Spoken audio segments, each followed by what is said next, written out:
Hello, everyone. Welcome to another chapter of our International Business course. Again, this is Professor Geoffrey M. Kalimak, and today we're going to cover another chapter of our Part 3, and that includes the regional economic integration. Just for a review, Part 3 is about global trade and investment environment.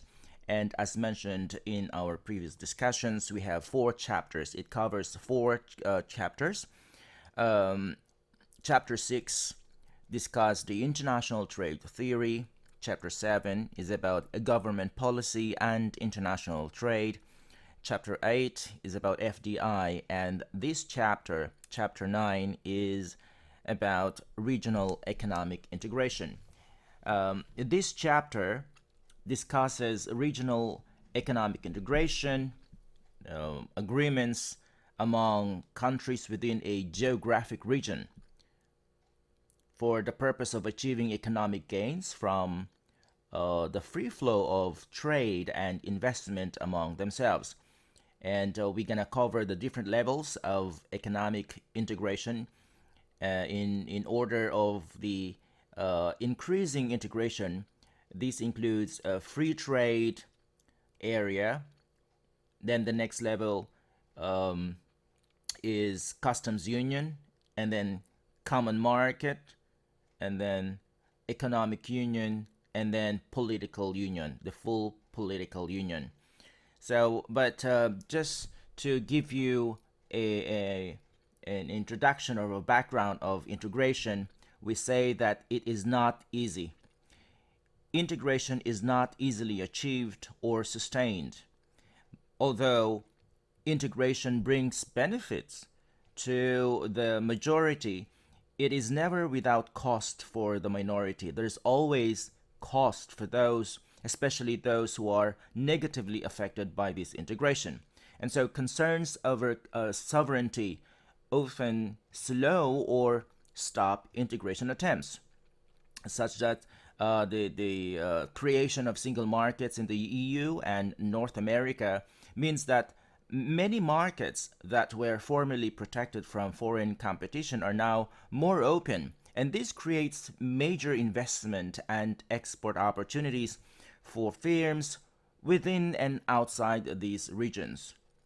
And the free movement of goods across borders, the harmonization of product standards, and the simplification of tax regimes made it possible for firms based in a free trade area to realize potential enormous cost economies by centralizing production in those locations within the area where the mix of cost or factor costs and skills is optimal. I'm not sure if this is possible in ASEAN. We've been talking a lot about ASEAN in the recent years. Korea is also stepping up the role of ASEAN in the global economy. That's why the president of Korea has introduced the new Southern policy for Southeast Asians, for ASEAN, as well as India. And as you have, you're already familiar with ASEAN, we have started this a few decades ago, and we still have a lot of things to do for the complete integration of ASEAN, the ASEAN member nations.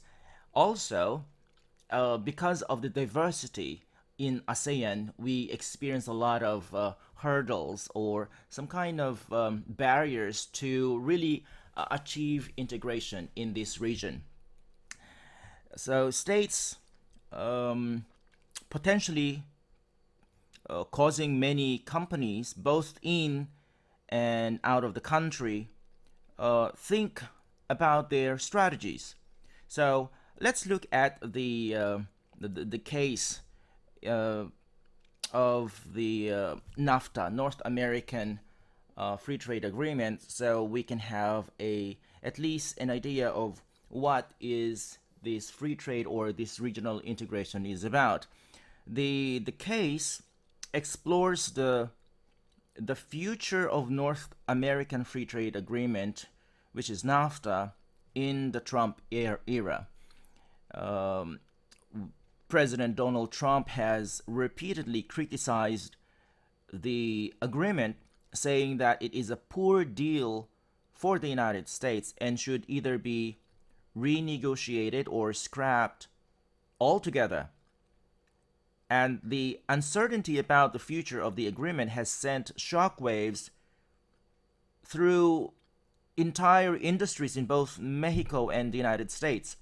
And one industry that would certainly be affected by a renegotiated agreement is the auto industry. But criticism from Trump has already prompted Ford to rethink its plans to expand its operations in Mexico.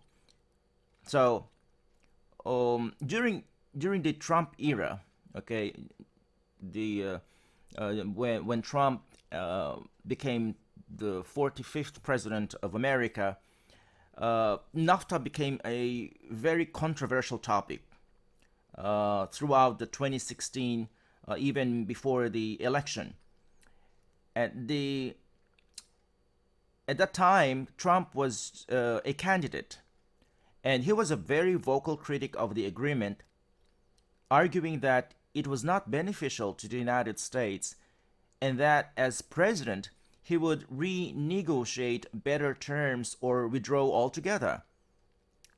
And since his victory in the election, companies from around the world, and especially from the United States, Canada, and Mexico, have been wondering what happened to the agreement.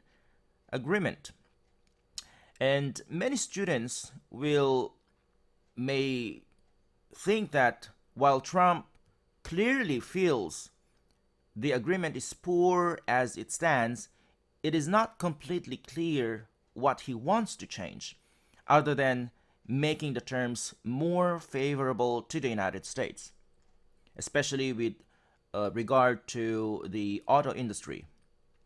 And based on Trump's focus on auto manufacturing and his promise to bring back factory jobs, probably many of you will suggest that Trump has apparently missed the fact that while certain sectors of the economy, like auto manufacturing, have lost jobs, other sectors have gained jobs as a result of the agreement, and that the United States, with Canada and Mexico as its biggest trading partners, is better off as a whole, not as an individual country. So you may also, or some of you may suggest that automation, rather than people, would probably replace many jobs that would return to the United States if Trump is successful with his deal making.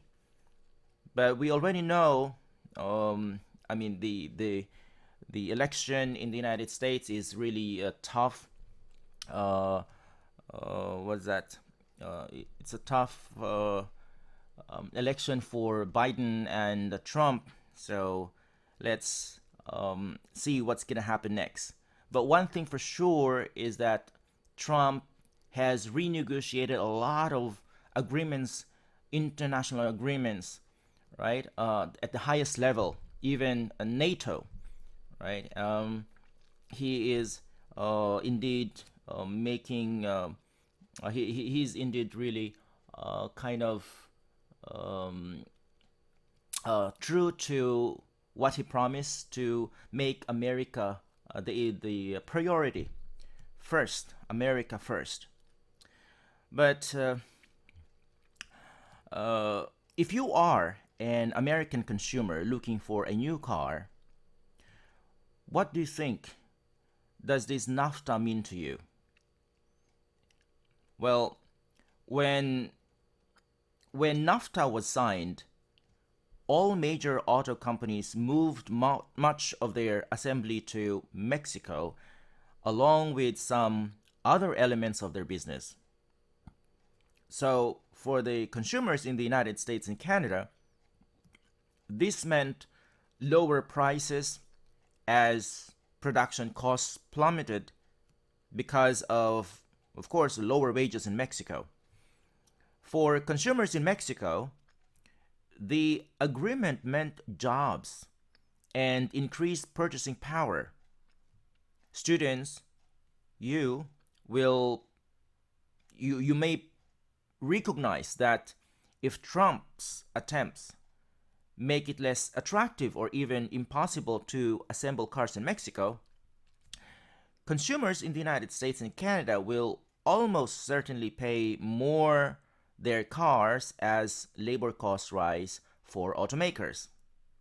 So that is the case if you are a consumer, right? If you are an American consumer looking for a new car. But what about if you are the CEO of an auto company with manufacturing facilities in Mexico? What is this renegotiation of terms, of NAFTA terms, that Trump is trying to do, or the Trump's promises of NAFTA? What does it mean to you if you are a CEO?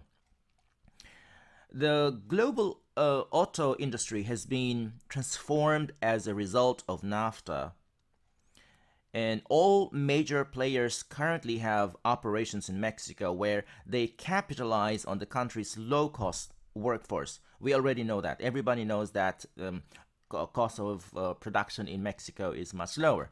The wages in wage in Mexico is much lower than in the United States. And in addition, supply chains have emerged on both sides of the border to provide parts to factories in Mexico. Now, automakers on our edge wondering whether their manufacturing strategies will be viable going forward. Trump has already called out some automakers, criticizing their investment decisions and demanding that they keep their business in the United States, regardless of the higher cost of doing so. Some of you might probably agree that changes to the free trade agreement could have far-reaching and potentially devastating effects on the U.S. economy.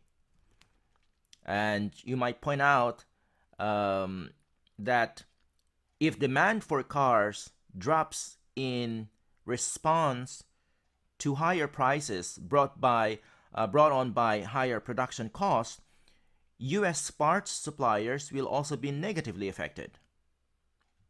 So you may have the perspective of accusing Trump's jeopardizing a seemingly strong industry in the United States. Well, just for in some kind of to show that in 2015, some $34 billion of finished cars and parts were exported to Mexico. If you want to know more about the case, I encourage you to look into an in-depth discussion of the political and economic impacts of NAFTA. You can go to Bloomberg, and there are many resources there. You can just type NAFTA, Trump, Bloomberg, and you can have a lot of resources. And also,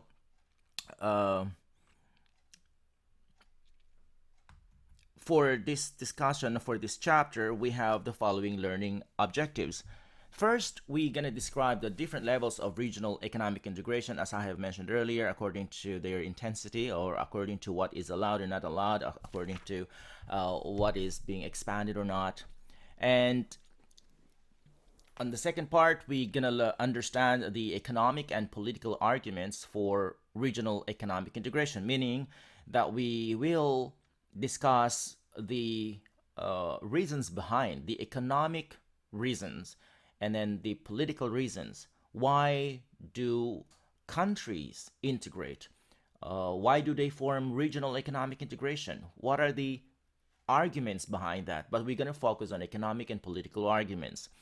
And the third part, we're going to understand the economic and political arguments against regional economic integration. So the second part is all about pro, and then the second one is against.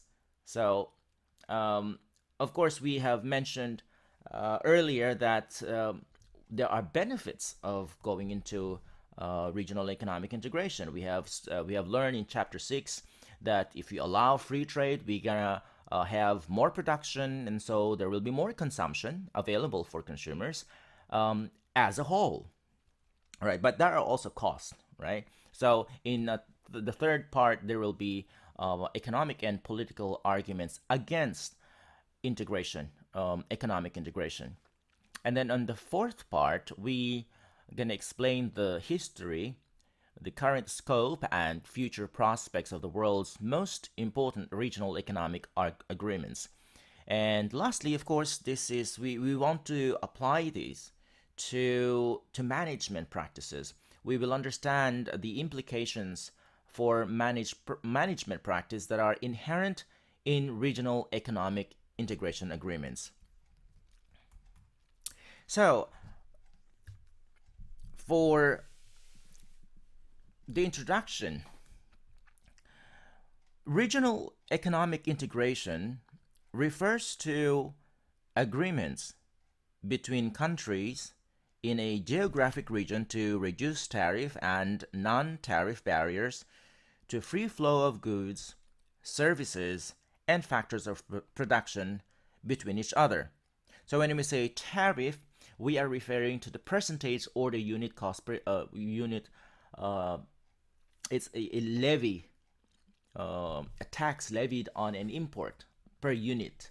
There is an ad valorem, which is a percentage of the value of the unit, and another type could be another type is the specific.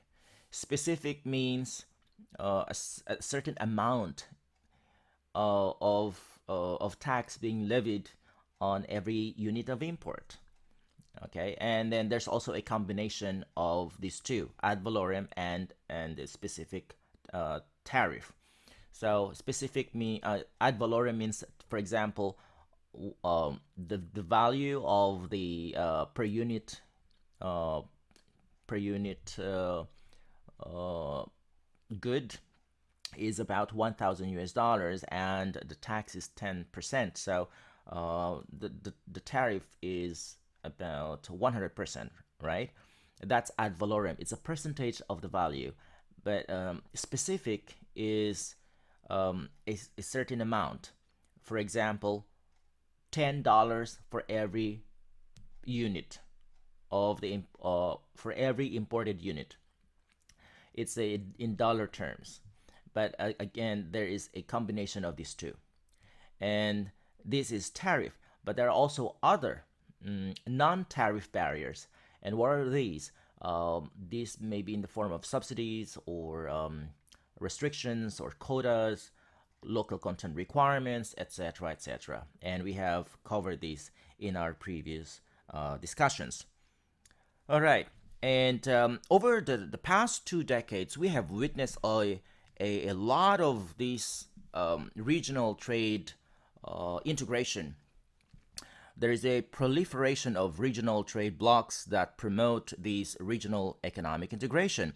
And here in regional economic integration, WTO must always be notified whenever countries participate in regional trade agreements. And by the year 2017, nearly all members had notified the World Trade Organization of their participation in all their regional trade agreements. It could be one or two or three. And until 2017, there were about 432 regional trade agreements that has been taken place. And also, we said that in chapter 6, in chapter 6, what did we say there? Free trade actually is good for the whole economy. It's good for the welfare of the whole for the economy of the country as a whole, right? And participating in free trade means there is higher production, and that means also good for the economy of the world. And this is very consistent in the predictions of international trade theory, right? As I have mentioned, particularly the theory of comparative advantage. It is believed, or economists believe, that free trade agreements produce gains from trade for all member countries. But by entering into regional agreements, groups of countries aim to reduce trade barriers more rapidly, okay, than can be achieved under the auspices of the WTO, because WTO also promotes free trade to lower all the trade barriers, to have more freer trade among countries. But we have to acknowledge that it is very difficult. It is rather very difficult, and so it is less successful.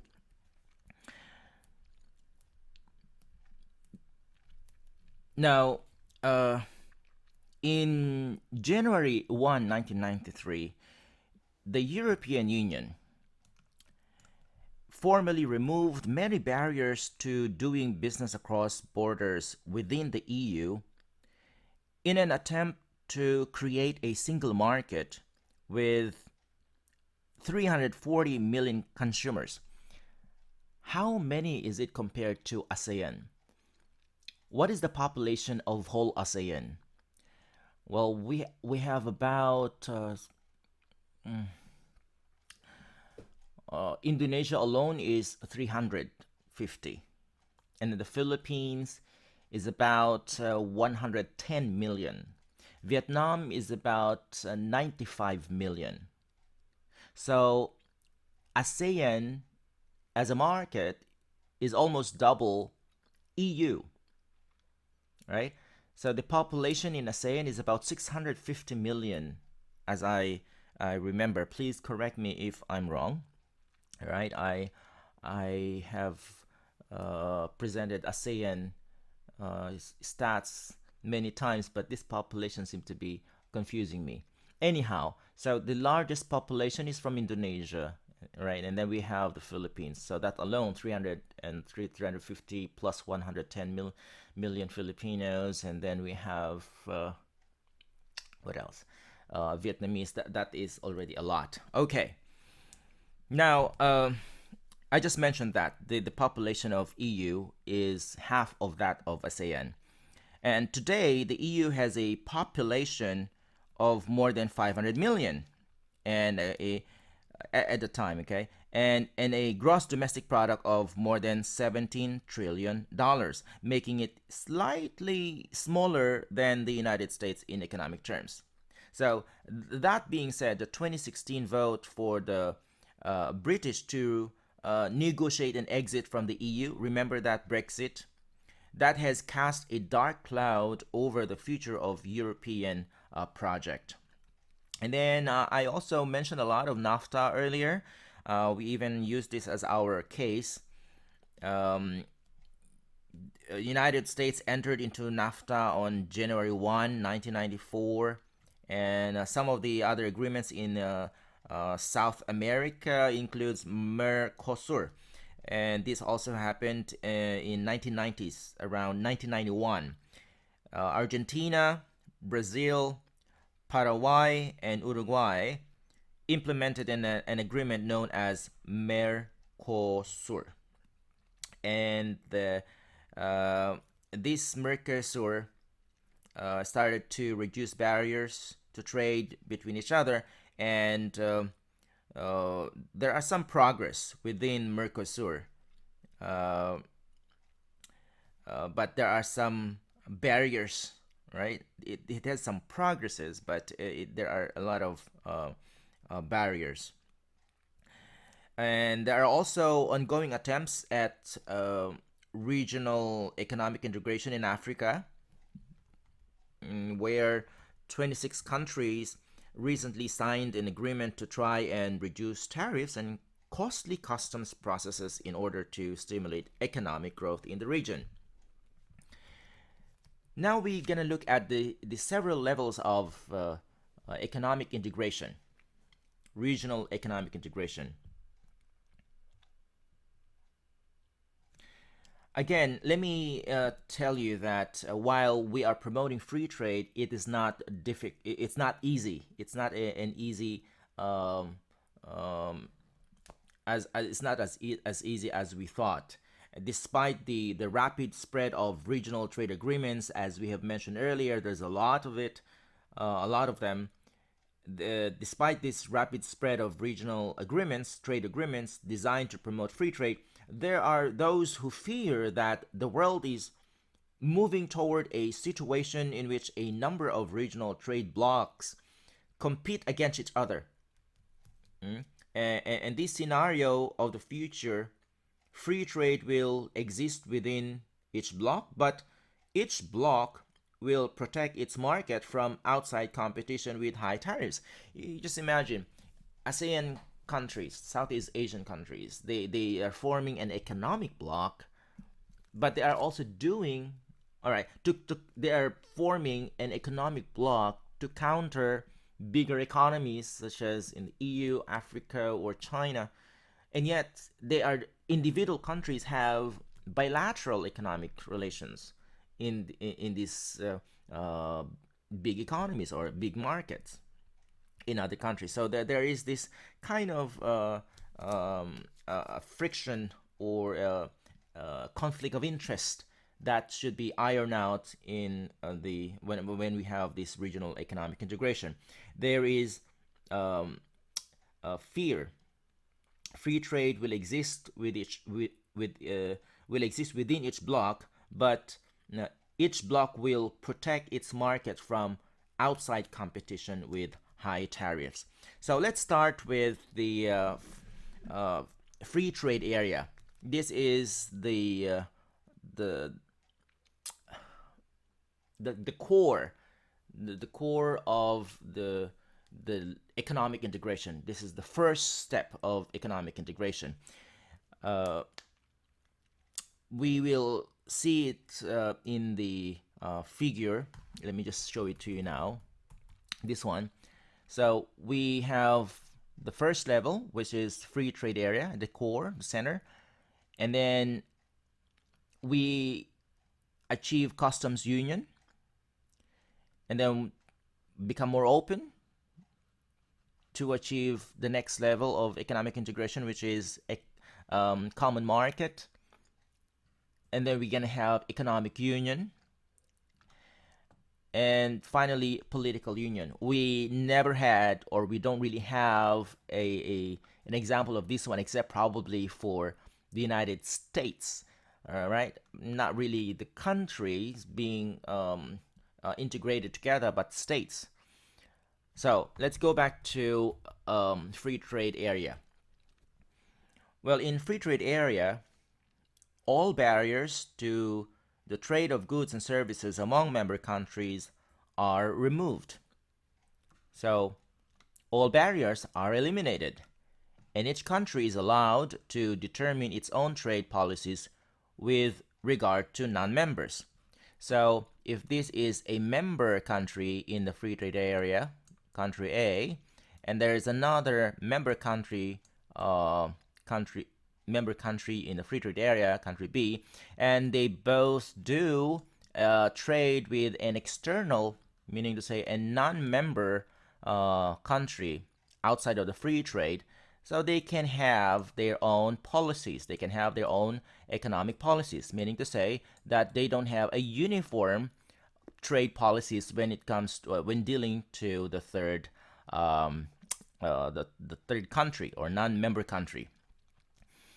Examples of free trade area include the EFTA, or the European Free Trade Association, that includes the countries Norway, Iceland, Liechtenstein, and Switzerland. And again, we have NAFTA, the North America Free Trade Agreement. Now let's proceed to the next level. In customs union, we have uh, eliminated trade barriers between member countries. And what's the difference between customs union and the free trade on the previous level of integration, of a level of economic integration, is that they adopt a common external trade policy. My example a while ago is that if there is a country, member country of free trade, and then another country that is part of the free trade, and then there's a third country that is a non-member, okay, external non-member, both of them have economic relations with the non-member country. They have a uniform, okay, they have the same, they have a common external trade policy. So at this point we are just talking about goods and services. So the free flow of goods and services between A and B, okay, has been eliminated. In free trade, goods and services as well. We're just talking about goods and services, free flow of goods and services. In free trade, the policy on an external non-member is not the same. They can have their own policy. In customs union, they have a uniform or a common external trade policy. EU, before it became an economic union, began as a customs union. We also have the Andean community as an example of the customs union. This Andean community is formerly known as the Andean Pact, that includes the countries Bolivia, Colombia, Ecuador, and Peru. Now, the next level of economic integration is common market. So, in the free trade and customs union, we are just talking about goods and services, right? Now, here in common market, we also remove restrictions on immigration, emigration, or cross-border flows of capital among member countries. So we have free movement of people. People. Free flow of goods, services, people, and capital in common market. And this requires harmony and cooperation in fiscal, monetary, and employment policies. So we're going to include fiscal policy must be uniform. And then we're going to have also monetary policy should be uniform in a common market. And an example of this one is Mercosur. They're hoping to establish a common market. Next one is economic union. So while in the common market we have said that it's not only about the goods and services and capital and free flow of people, uniform fiscal and monetary policies. In economic union, it includes everything. All those free flow of goods and services, capital, people, fiscal harmony or harmonized fiscal and monetary policy. In European Union, it requires a high degree of integration and coordination. They have to sacrifice their national sovereignty to the bureaucracy. Apart from these, they also have the single currency, right? And economic union entails even closer economic integration and cooperation than a common market. Just like in the common market, the economic union, as I mentioned earlier, involves the free flow of products and factors of production among member countries and the adoption of common external trade policy. But it also requires common currency, right? And as I mentioned, there is a harmonization of members' tax rates and common monetary and fiscal policy. So therefore, because it's kind of complicated, such a high degree of integration demands or requires a high degree of coordination. It demands a coordinating bureaucracy and the sacrifice of significant amounts of national sovereignty to that bureaucracy. So, EU is an economic union, but we know that is imperfect. Although it is imperfect because not all members of the EU have adopted the euro, I was very surprised that when I went to Europe to study, not all adopted the euro as their currency. So the euro is the currency of EU. Also, we have to take note that differences in tax rates and regulations across countries still remain. Okay, it makes it an imperfect economic union. It's also one of the reasons that we say that it's not really kind of union. Another reason that why we say it's an imperfect union is because some markets, such as the market for energy, is still not fully deregulated, so it's still controlled. And then the move toward economic union raises the issue of how to make a coordinating bureaucracy accountable to the citizens of member nations. And through political union, which is a central political apparatus, coordinates the economic, social, and foreign policy of the member states. While we know that EU now is an economic union, although not perfect, they are going towards at least partial political union. And that's why they have the European Parliament, which plays an important role in the EU.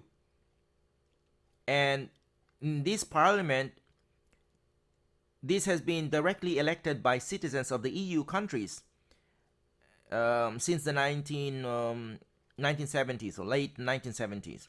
Also, they have the Council of Ministries, or ministers rather, the controlling decision-making body of the EU, and is composed of government ministers from each EU member. Another example is the United States. As I have mentioned earlier, it's not the countries that is being politically united, but the states. The United States provides an example of even closer political union.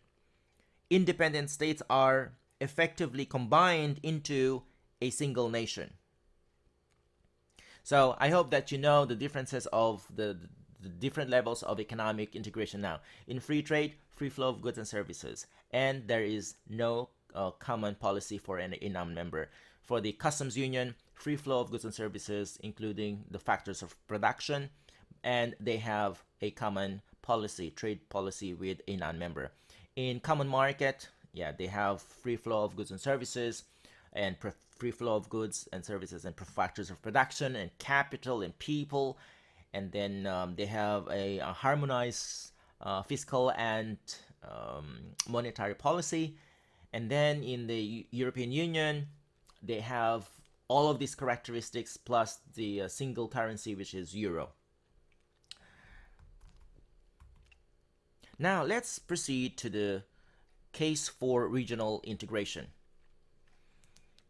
The case for regional integration is both economic and political. Okay, they are pro integration, and these are their arguments why we need to enter into regional integration. It is typically not accepted by many groups within a country, which explains why most attempts to achieve regional economic integration have been contentious and halting. So let's look at these arguments. The first one is the economic case for integration. It's very straightforward. we have learned in chapter 6, as you remember, okay, on the theories of international trade.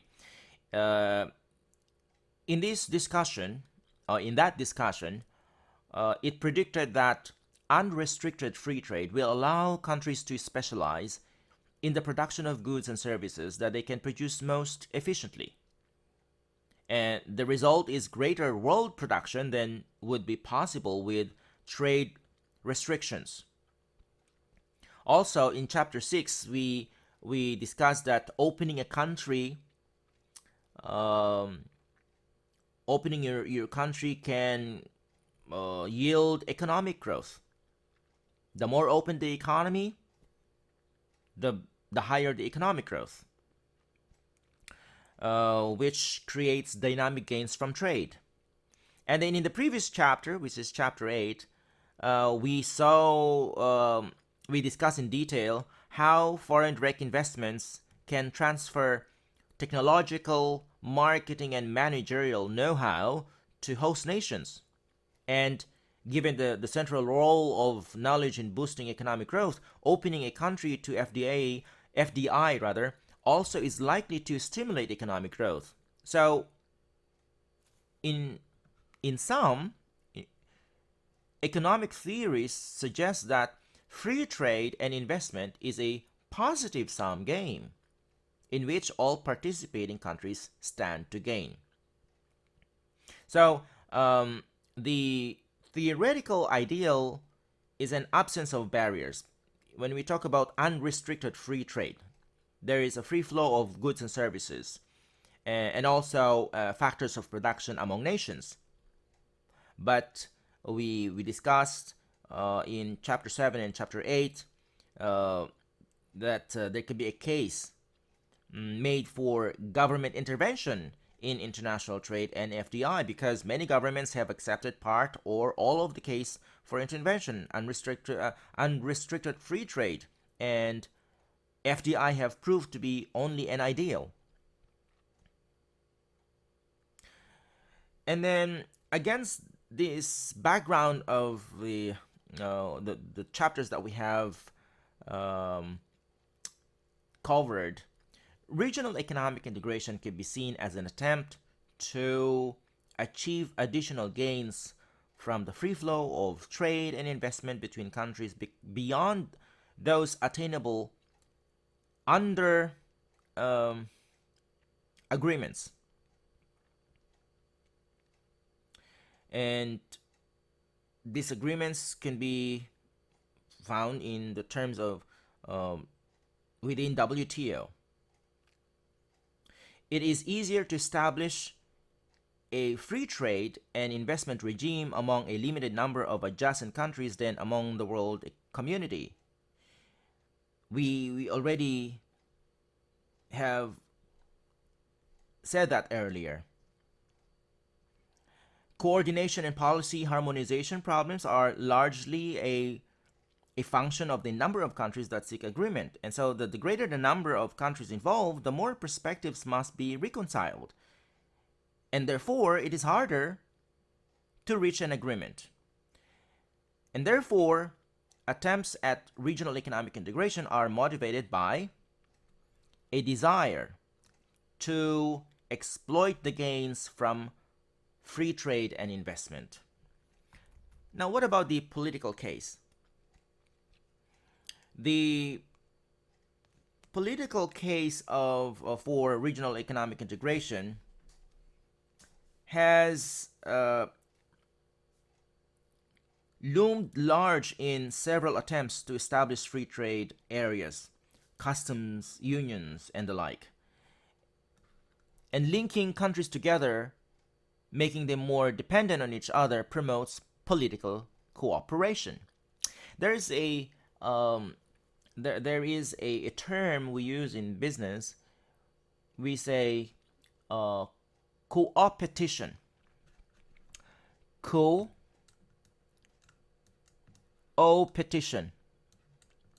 So countries or firms, petition. Okay, sorry, I don't have the stylus now. All right, so firms or countries cooperate and at the same time compete to each other.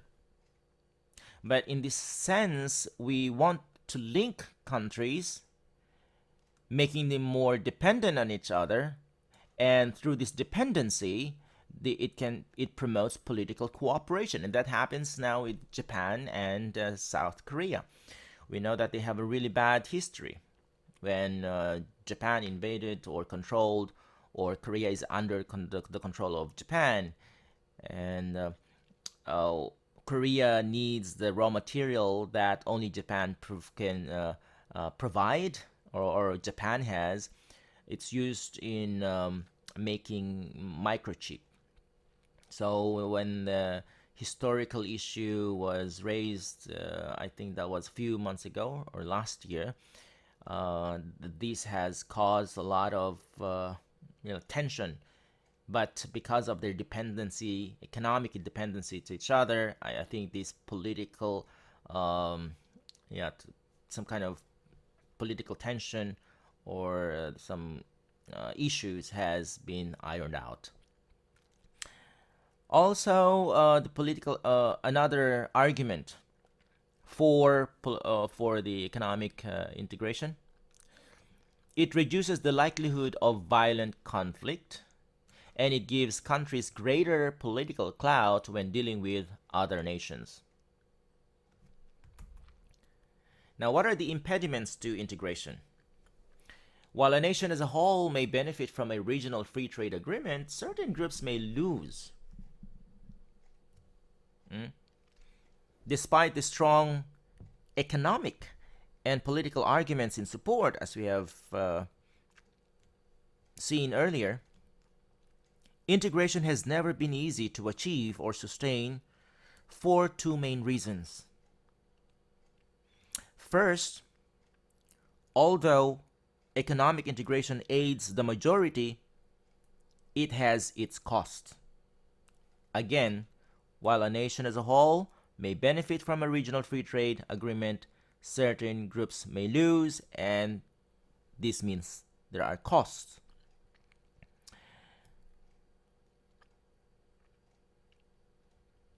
At least in the short to medium term. And then another impediment, a second impediment to integration, arises from concerns over national sovereignty. For example, Mexico's concerns about maintaining control of its oil interests resulted in an agreement with Canada and the United States to attempt the Mexican oil industry from any liberalization of foreign investment regulations achieved under NAFTA. And concerns about national sovereignty arise because close economic integration demands that country or those countries give up some degree of control over such key issues as monetary policy, fiscal policy, example tax policy, and trade policy. So this has been a major stumbling block in the EU. So to achieve full economic union, particularly in EU introduced a common currency, which is the euro, controlled by a central EU bank. And although most member states have signed on, we know that Great Britain remained an important holdout, although they have exited the EU already, Brexit, a politically important segment of public opinion in that country opposed a common currency on the grounds that it would require relinquishing control of the country's monetary policy to the EU, which many British perceive as a bureaucracy run by foreigners. So in 1992, the British won the right to opt out of any single currency agreement. And in 2016, the British held a referendum on their continuing membership of the EU and voted to leave the EU. Okay, we're gonna discuss that more later. If you have followed this event, you probably have an idea already what happened with the fate of EU of Britain in EU. So concerns over national sovereignty, particularly with regard to immigration policy, were the major factor persuading the British government that a referendum was necessary. Now, what about the case against regional economic integration? Well, regional economic integration is only beneficial if the amount of trade it creates exceeds the amount it diverts.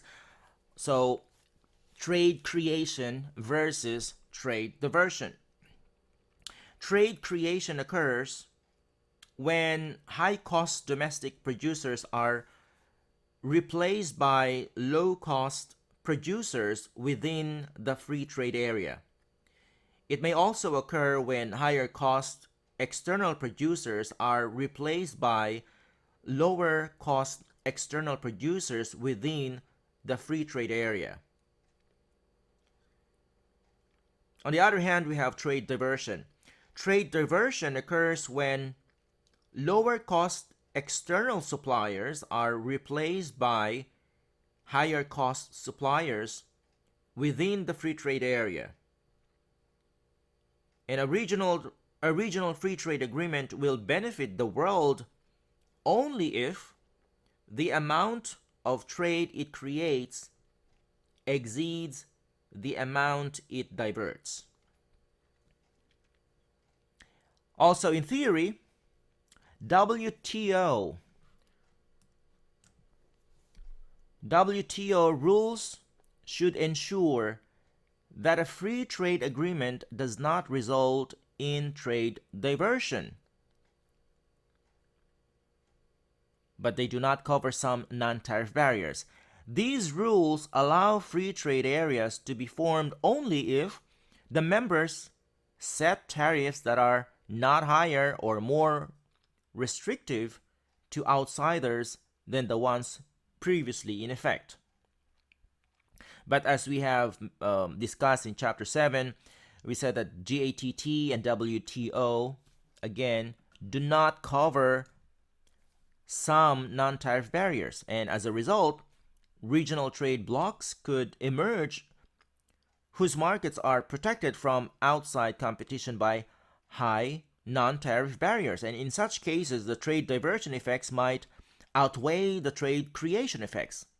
So the only way to guard against this possibility, according to those concerned about this potential, is to increase the scope of the WTO, so it covers non-tariff barriers to trade. But there's no sign that is going to occur anytime soon.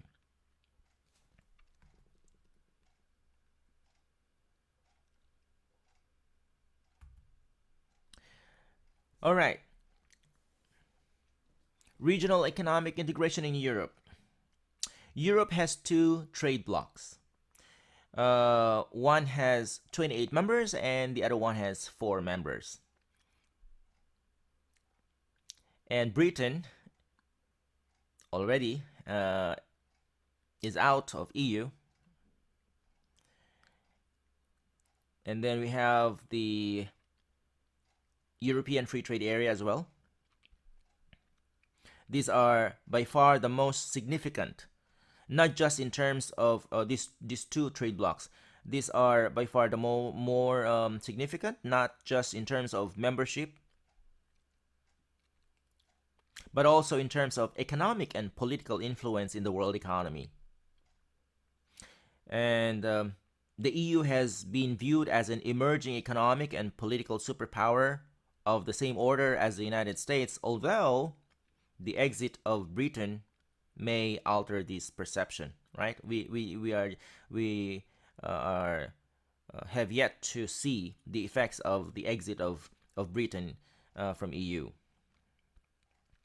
Now, the evolution of the European Union, it's actually the product of two political factors. First one is the devastation of Western Europe during the 2 world wars and the desire for a lasting peace.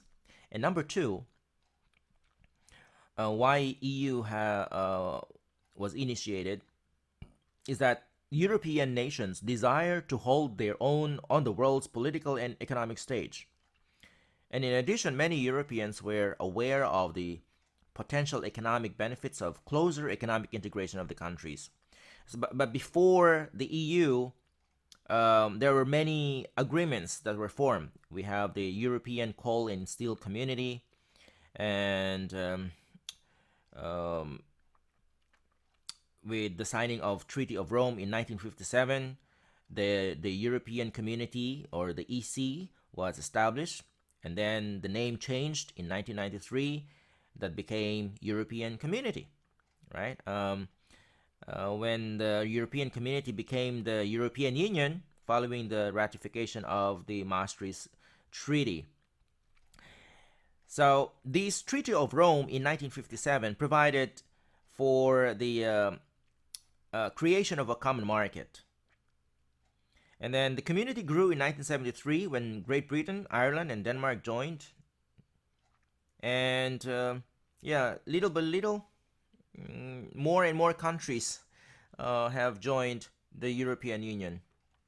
Right now, it looks as if the number of members, I think, is 28, right? But because of the exit of Britain, it has become 27.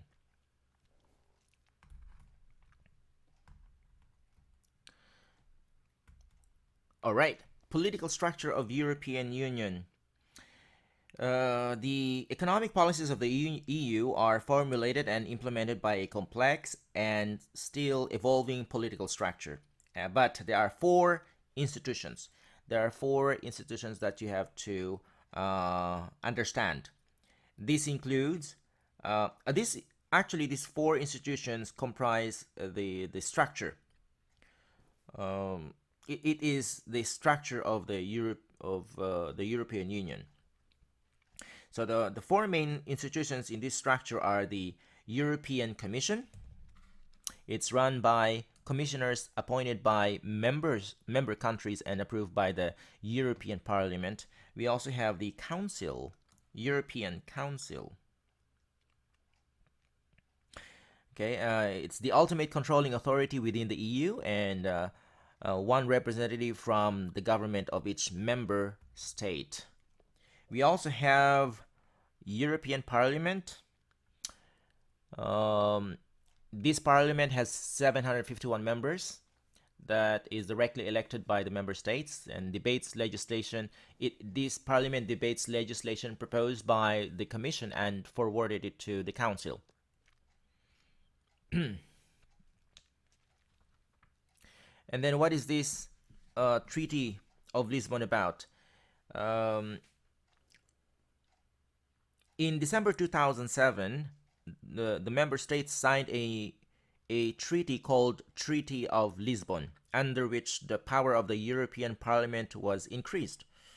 When it took effect in December 2009, for the first time in history, the European Parliament was the co-equal legislator for almost all European laws. And so the Treaty of Lisbon also created a new position, a president of the European Council, who serves a 30-month term and represents the nation states that make up the EU. And the last composition of the structure is the Court of Justice, which is comprised of one judge from each country. It is the Supreme Appeals Court for EU law. So, like commissioners, the judges are required to act as independent officials rather than as representatives of national interests. So, the national or the commission or a member country can bring other members to the court for failing to meet treaty obligations. And similarly, member countries, member companies, or member institutions can bring the commission or council to the court for failure to act according to an EU treaty. Then we have the Single European Act of 1987. What is the objective of this act? It removes all frontier controls among EC countries, applies the principle of mutual recognition to product standards. It institutes open, public, procurement to non-national suppliers. It lifted barriers to competition in the retail banking and insurance businesses and removes all restrictions on foreign exchange transactions between member countries by the end of 1992 and abolished restrictions on cabotage by the end of 1992. Right? What is this abolishment or abolish restrictions on cabotage? The right of foreign truckers to pick up and deliver goods within another member state's borders. And estimates suggested that this would reduce the cost of haulage within the EU by about 10 to 15%. Right? So if you look up the dictionary, try to if you did not understand the cabotage, you can look up the dictionary and you may have a clearer understanding of that. It's the right of foreign truckers to pick up and deliver goods within another member state's borders. Now, what's the impact? The Single European Act has had an impact on the EU economy. And this act, which is the European Act of 1987, provided the impetus for the restructuring of substantial sections of European industry. And many firms have shifted from national to pan-European production and distribution systems in an attempt to realize scale economies and better compete in a single market. The results have included faster economic growth than would otherwise have been the case. According to empirical research, the single market raised GDP by between 2 and 5% in its first 15 years. Of course, different empirical studies generated different results, although all these empirical studies pointed to a positive impact. But 25 years after the formation of a single market, there is a little doubt that the reality still falls short of the ideal. Although the EU is undoubtedly moving toward a single marketplace, long-established legal, cultural, and language differences among nations mean that implementation has been uneven. And you see, every time there is an economic crisis that is a member of the EU, there's a lot of debate on why using the money of EU, mostly from Germany, to support or to bail out a country.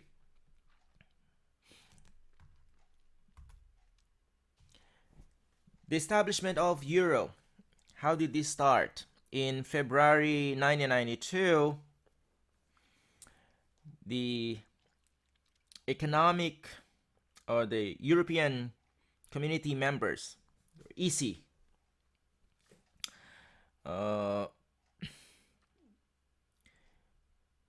they signed the Maastricht Treaty,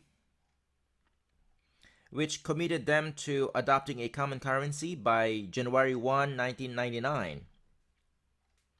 The euro is now used by 19 out of 28 member states of the European Union. And these 19 states are members of what is often referred as the Eurozone. The 19 member states here, they are called the Eurozone. It encompasses about 330 million EU citizens and includes the powerful economies of Germany and France.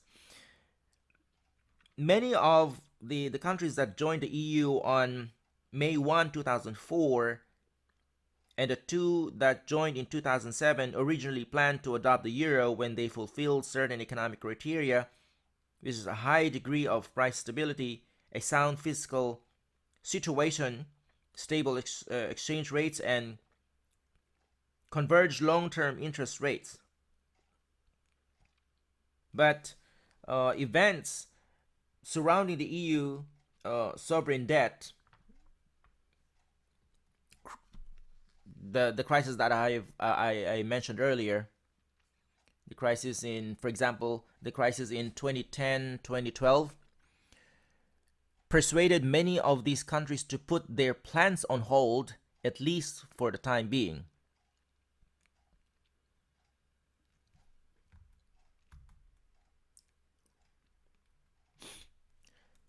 So, what are the benefits of the euro? Um, Europeans decided to establish a single currency in the EU for a number of reasons. First one is that they believe that businesses and individuals realize significant savings from having to handle one currency rather than many. And these savings come from lower foreign exchange and hedging cost. Second, and perhaps more important, is the adoption of a common currency makes it easier to compare prices across Europe. This has been increasing competition, this has been increasing competition because it has become easier for consumers to shop around. The third benefit is faced with lower prices. European producers have been forced to look for ways to reduce their production cost to maintain their profit margins. The introduction of a common currency by increasing competition has produced long-run gains in the economic efficiency of European companies. The fourth benefit of euro is the introduction the introduction of a common currency has benefited the EU by giving a boost to the development of a highly liquid pan-European capital market. Boost development of highly liquid pan-American or pan-European capital market. Over time, the development of such a capital market should lower the cost of capital and lead to an increase in both the level of investment and the efficiency with which investment funds are allocated. And this could be especially helpful to smaller companies that have historically had difficulty borrowing money from domestic banks. And finally, another benefit, the final benefit of the euro, is that the development of a pan-European, euro-dominated capital market will increase the range of investment options open to both individuals and institutions. For example, it will now be much easier for individuals and institutions based in, for example, in the Netherlands or Holland, to invest in Italy or invest in Italian or French companies. And this will enable European investors to better diversify their risk, which again lowers the cost of capital and should also increase the efficiency with which capital resources are allocated. Now, there are also costs of euro. It's not only benefit. The drawback or cost for some of for the single currency is that national authorities have lost control over monetary policy. Loss of control over national monetary policy. And therefore, it is crucial to ensure that the EU's monetary policy is well managed. The implied loss of national sovereignty to the ECB. ECB stands for European Central Bank. So the implied loss of national sovereignty to the European Central Bank underlies the decision by Great Britain, Denmark, and Sweden to stay out of the Eurozone. And many of these countries are suspicious of the ECB's ability to remain free from political pressure and to keep inflation under tight control. And in theory, the design of the European Central Bank should ensure that it remains free of political pressure. But the ECB is modeled on the German Bundesbank, which historically has been the most independent and successful central bank in Europe. According to critics, another drawback of euro, another cost of euro, the opposite of benefit, is that EU is not what economists would call an optimal currency area. In an optimal currency area, similarities in the underlying structure of economic activity. Similarities in the underlying structure of economic activity make it feasible to adopt a single currency and use a single exchange rate as an instrument of macroeconomic policy. Many of the European economies in the Eurozone, however, are very dissimilar. For example, Finland and Portugal have different wage rates, tax regimes, and business cycles, and they may react very differently to external economic shocks. A change in the euro exchange rate that that helps Finland may hurt Portugal, and obviously such differences complicate macroeconomic policy. For example, when euro economies are not growing in unison, a common monetary policy may mean that interest rates are too high for depressed regions and too low for booming regions. And one way of dealing with such divergent effects within the eurozone is for the EU to engage in fiscal transfers, taking money from prosperous regions and pumping it into depressed regions. And such a move, however, opens a political can of worms.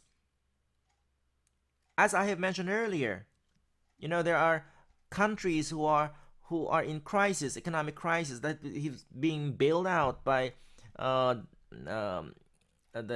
funds or the money of the union that is mostly came from German.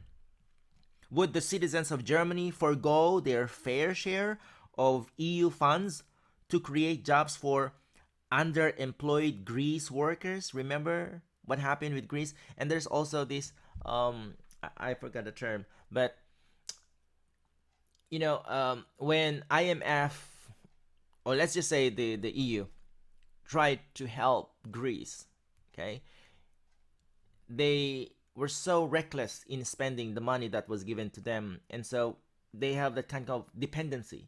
They would just recklessly spend the money because they have in mind that, well, if we fail in solving our economic crisis, we don't worry because anyway they will give us money again. All right, so that is a kind of a drawback. Not surprisingly, there is a strong political opposition to such practices. All right, so if you want to know more about the euro, there's a lot. There's tons of resources again, and you may continue reading our textbook if you may.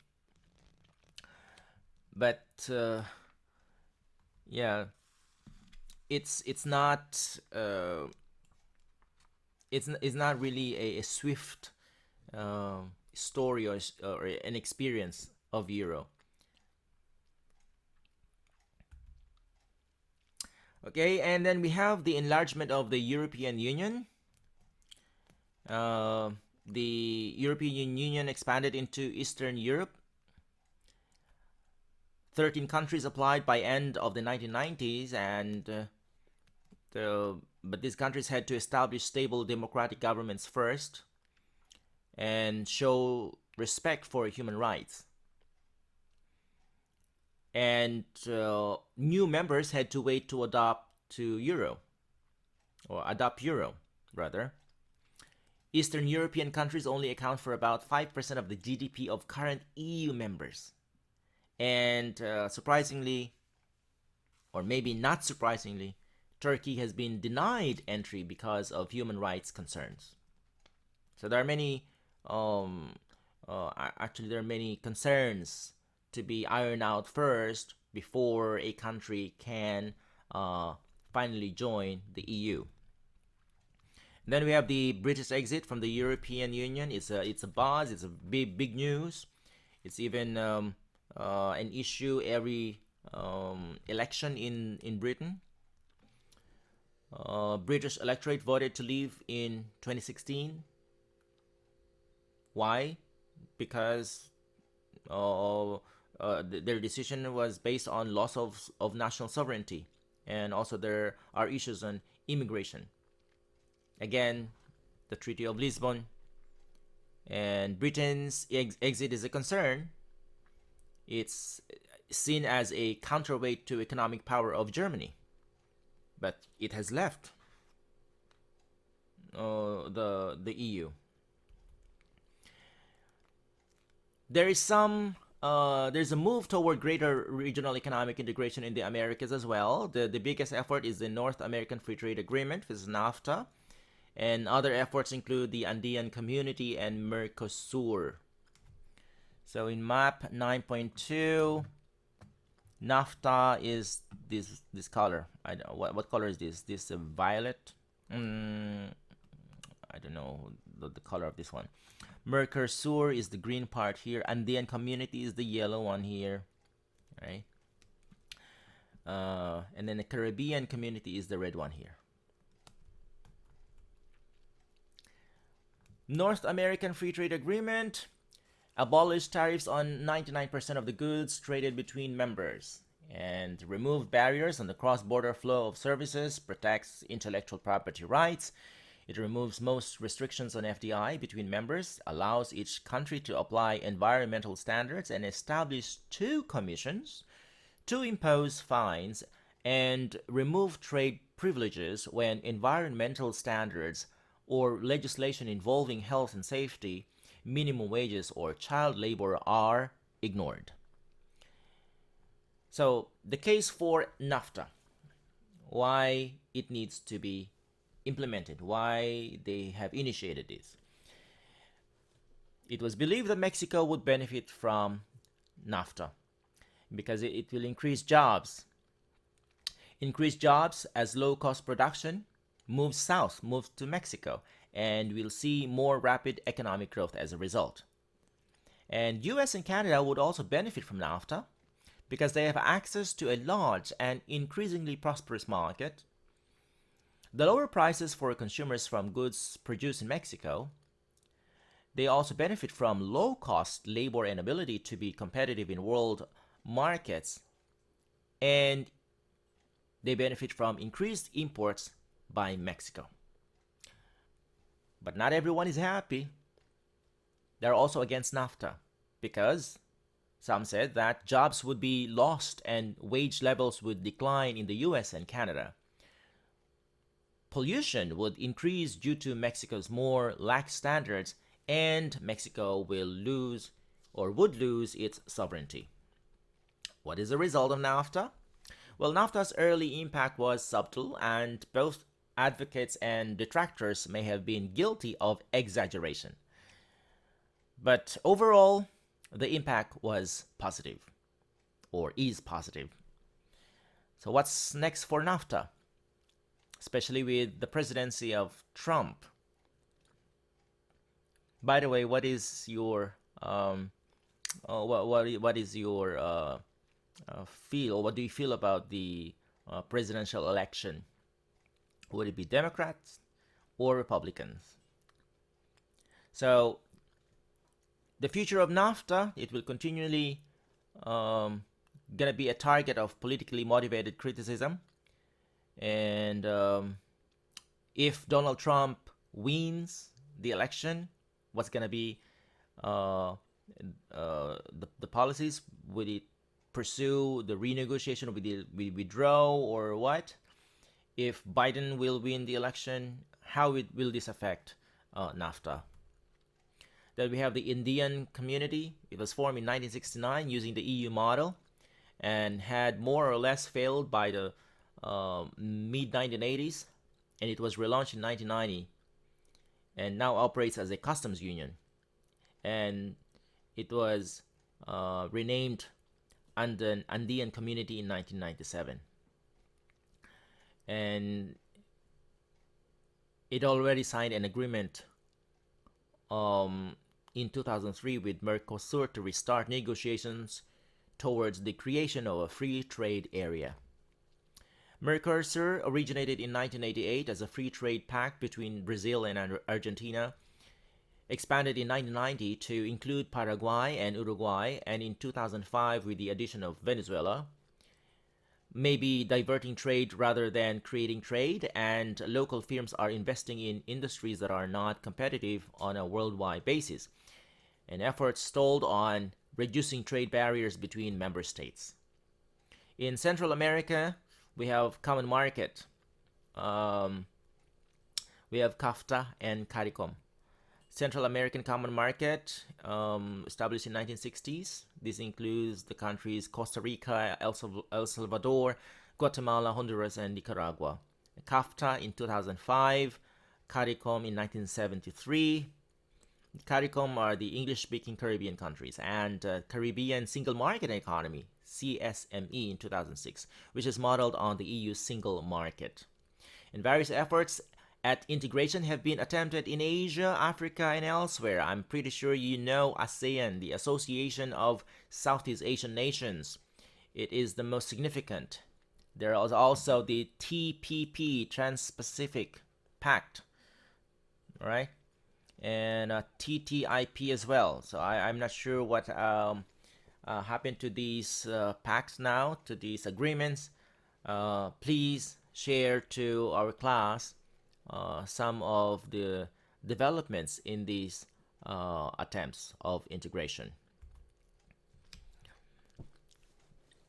Well, ASEAN was formed in 1967, and the purpose of this association is to foster freer trade between member countries and to achieve cooperation in their individual policies. ASEAN and AFTA, which is ASEAN Free Trade Area, are moving towards establishing a free trade zone. So what is this AFTA? ASEAN Free Trade Area between the 6 original members of ASEAN came into effect in 2003. And this AFTA and ASEAN are establishing a free trade zone. In Africa, we also have about 17 trade blocs. Since many countries support the use of trade barriers to protect their economies from foreign competition, progress is rather slow. We know that developing countries or less developed countries have higher tariff rates compared to more developed countries or advanced economies where they have lower rates. And because there is a high barrier in Africa, this makes the integration or cooperation rather difficult. In 2001, the East African Community was relaunched and established a common market in 2010, and is moving toward the goal of monetary union. There's also a plan for tripartite free trade area that began in 2015. This is what I've mentioned a while ago: Trans-Pacific Pact, Trans-Pacific Partnership, and Transatlantic Trade and Investment Partnership. This is a renewed emphasis on bilateral and multilateral trade agreements since the collapse of Doha Round talks. Doha Round started many years ago, but still we have not come into an agreement. Okay, so the last part is to apply these concepts and apply the significance of regional trade agreement or regional economic integration to management, to businesses, to international business. there are, of course, opportunities and threats, right? One of the opportunities would open new markets. It has created significant opportunities for businesses to grow the market for their goods and services and lower their factor cost. Markets that were formerly protected from foreign competition have become more open and the cost of doing business have fallen. Also, it is important to recognize that even after the removal of barriers to trade and investment, enduring differences in culture and competitive practices often limit the ability of companies to realize cost economies by centralizing production in key locations and producing a standardized product for a single multiple country market.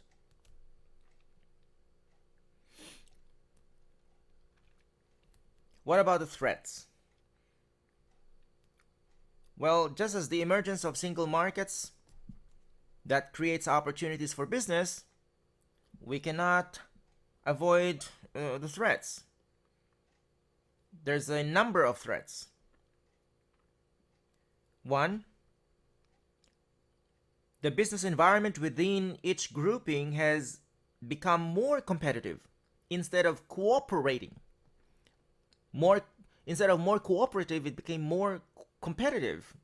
Remember my example before that while countries in the region are trying to integrate themselves or integrate the several countries to compete with a larger market, these individual countries also do bilateral trade agreements or have trade relations with these presumed competitor of the region.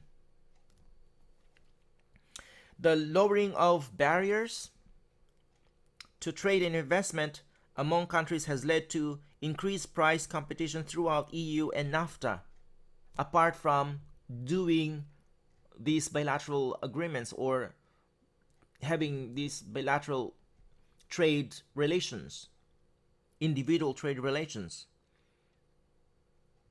And over time, price differentials across nations will decline in a single market, and this is a direct threat to any firm doing business in EU or NAFTA countries. Another threat is the firms outside these trading blocks arises from the likely long-term improvement in the competitive position of many firms within the areas. And this is particularly relevant in the EU, where many firms have historically been limited by a high cost structure in their ability to compete globally with North American and Asian firms. And the creation of a single market and the resulting increased competition in the EU produced serious attempts to many EU firms to reduce their cost structure by rationalizing production. And this transformed many EU companies into more efficient global competitors. Another threat to firms outside of trading areas is that threat of being shut out of the single market by the creation of trade fortress. The charge that regional economic integration might lead to a fortress mentality is most often leveled at the EU. Although the free trade philosophy underpinning the EU theoretically argues against the creation of any fortress in Europe, occasional signs indicate the EU may raise barriers to imports and investment in certain politically sensitive areas such as autos. And non-EU firms might be well advised, therefore, to set up their own EU operations, and this could also occur in NAFTA countries. And then we have another threat is this is towards businesses.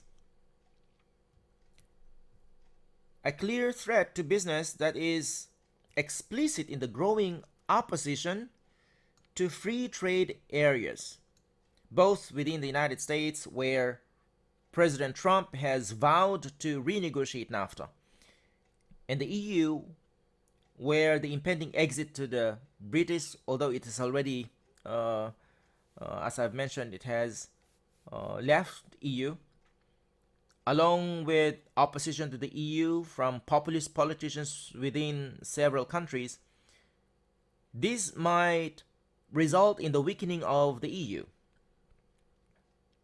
What do you think? After Britain left EU, did it actually result in the weakening of the EU? Was there any direct competition? Did it increase competition? If the EU and NAFTA are diminished, some of the gains from trade will be lost, and many of the benefits that businesses enjoyed will disappear as well. All right, so that's everything for chapter 9. We have covered all the objectives, the learning objectives of this chapter. As a review, this chapter pursued 3 or 5 objectives rather. To examine the economic and political debate surrounding regional economic integration, the pros and cons, those who are pro and those who are against. We look into the different levels of regional economic integration. We review the progress toward regional economic integration in Europe, the Americas, and elsewhere, and distinguish the important implications of regional economic integration for the practice of international business, which we have just did just now. So we learned in this chapter that a number of levels of economic integration are possible in theory, and these include free trade area, customs union, common market, economic union, and full political union.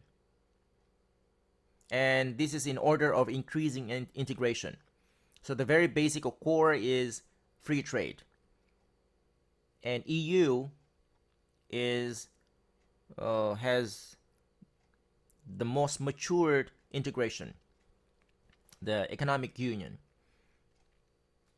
I have discussed to you the differences between these different levels of regional economic integration. We said that regional economic integration is an attempt to achieve economic gains from the free flow of trade and investment between neighboring countries. But we also said that it's not easy. It has gains, but it's not easy. Although integration brings benefits for the majority, there will always be costs. And some of these have concerns over national sovereignty, slows down or stop integration attempts. We also discuss trade creation versus trade diversion. So we said that regional integration will not increase economic welfare if the trade creation effects in the free trade area are outweighed by the trade diversion effects. And then we went a little bit on some of the significant regional economic integration, and some even have a little bit of their history. Then we have the creation of single markets in the EU and North America. What does it mean? It means that the creation of single markets in the EU and the North America means that many markets that were formerly protected from foreign competition are now more open, and this creates major investment and export opportunities for firms within and outside these regions. Also, the free movement of goods across borders, the harmonization of product standards, And the simplification of tax regimes make it possible for firms based in a free trade area to realize potentially enormous cost economies by centralizing production in those locations within the area where the mix of factor cost and skills is optimal. And lastly, the lowering of barriers to trade and investment among countries within a trade group will probably be followed by increased price competition. So, we have covered the last chapter for part 3, which is the regional economic integration, and it's very significant to understand these integration, these agreements that countries form or initiate and establish to realign and calibrate the strategies of businesses and firms, the multinational companies in particular. All right, so in the next chapter, we're gonna cover what's that? We're gonna cover a new topic, which is on global monetary system. We gonna do part 4. So we covered part 1, which is more introduction about globalization, mainly globalization. In part 2, we look at, let me see my notes here. In part 2, we discuss national differences.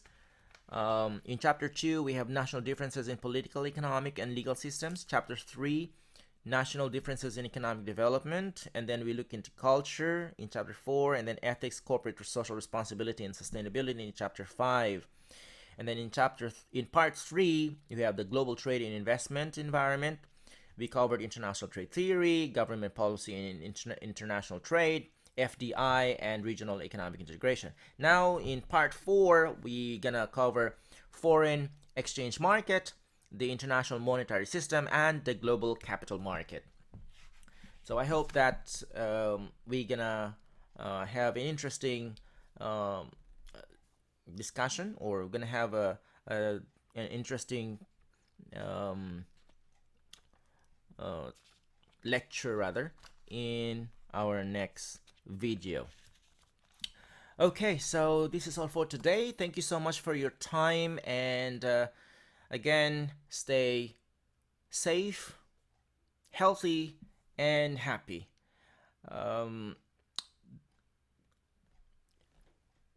If you may try to look for or try to search the internet now about the global monetary system, so that you can have you can be familiarized with the topics that we're gonna cover in the next video lecture, right? But the first topic is forex market. This is a very interesting topic in my international business class, and most of the students are really interested in these because there are discussions or something that made them interested in this topic. They were able to understand clearly how foreign exchange market operates, or how it is being done. Okay, again, thank you, and I'll see you in our next lecture.